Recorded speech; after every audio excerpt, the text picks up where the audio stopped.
Esta mañana quisiera realizar la segunda charla concerniente al tema del homosexualismo y lesbianismo.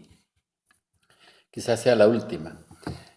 La primera parte, el primer video que realicé la semana pasada tenía que ver con respecto a Sodoma y Gomorra, donde mencionaba que los homosexuales o lesbianas no fueron culpables o no se les debiera culpar de los eventos que sucedieron en esas ciudades del pasado.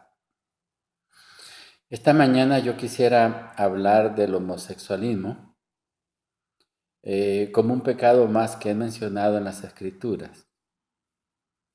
Menciono como un pecado más porque en la lista que aparece en el libro de Apocalipsis y en otros lugares, el homosexualismo es mencionado junto con robar, matar, mentir, adulterar, y convierte el homosexualismo como un pecado adicional a esta lista.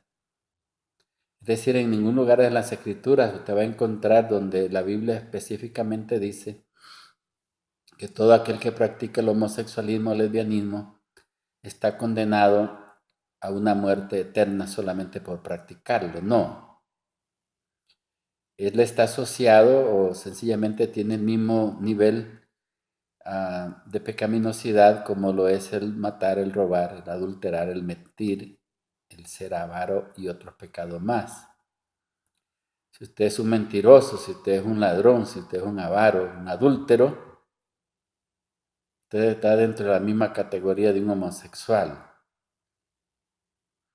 En esta mañana yo quisiera mencionar que yo no estoy condenando ni defendiendo al homosexualismo, como no defiendo al mentiroso, ni al ladrón, ni al avaro, ni al adúltero.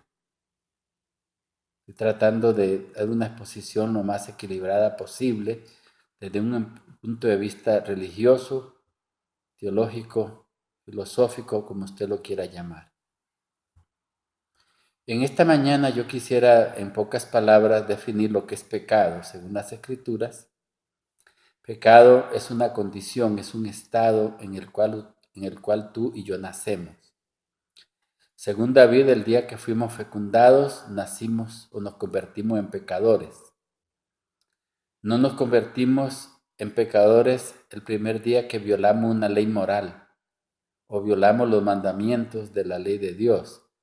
Nosotros nos convertimos en pecadores el día que nosotros fuimos fecundados y cuando salimos del vientre de nuestra madre, salimos a ser lo que por naturaleza fuimos programados, a ser pecadores.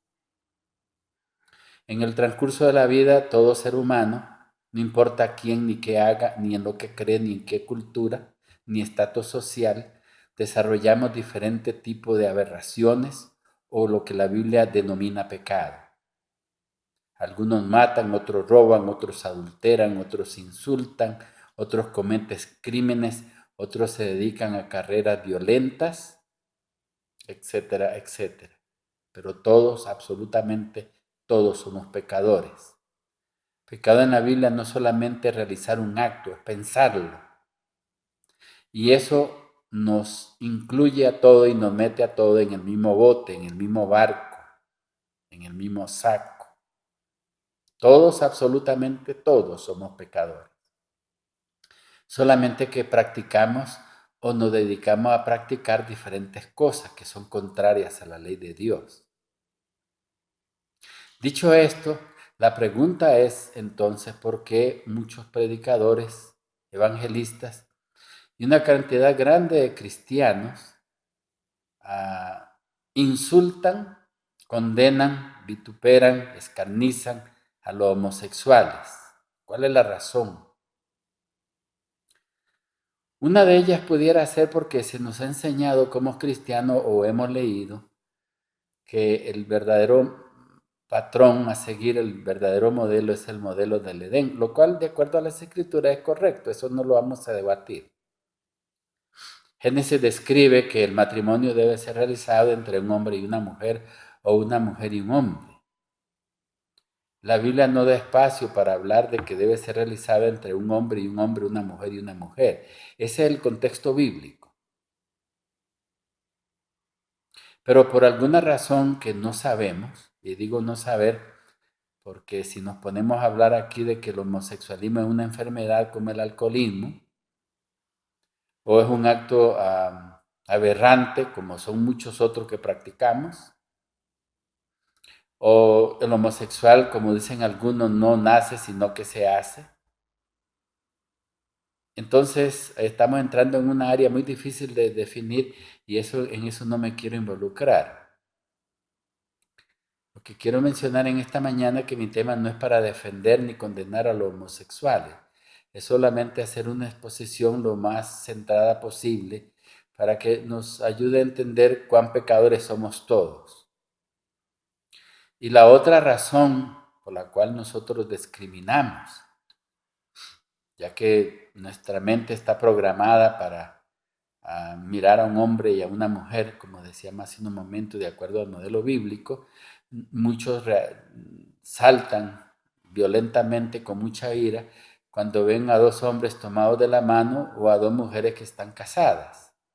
Y como ese no es el modelo, sencillamente nos horrorizamos y algunos ocupan el lugar de Dios con un mazo desde el púlpito, señalando e indicando que todos estos que andan en ese tipo de prácticas homosexuales o lesbianas están condenados al infierno, a la muerte eterna. La otra razón por la cual los cristianos condenan a los homosexuales, o muchos cristianos lo hacen, se debe a una discriminación espiritual religiosa. La palabra discriminar puede sonar dura. Generalmente la asociamos con individuos que discriminan a otros por el color, por la raza, por la cultura, por la religión. Pero no lo usamos para discriminar a grupos que practican, de acuerdo al término bíblico, pecados diferentes. ¿Por qué razón? Los predicadores cuando se paran detrás de un púlpito un domingo o un sábado y tienen frente a ellos sentado en la silla de las iglesias un montón de ladrones, de adúlteros, de mentirosos, de avaros, que estoy seguro que en la mayoría de las iglesias los hay, ¿por qué no los condenan a la misma magnitud o con el mismo sentimiento de ira o de enojo que lo hacen contra los homosexuales? Eso se llama discriminación religiosa. Yo no logro entender cómo cristianos, especialmente predicadores, que leen la Biblia y que han predicado algunas veces del amor de Jesús cuando se relacionaba con pecadores, prostitutas, sin lugar a dudas con lesbianas y homosexuales, y fue condenado por los escribas y fariseos de que se asociaba con este tipo de escorias de la sociedad.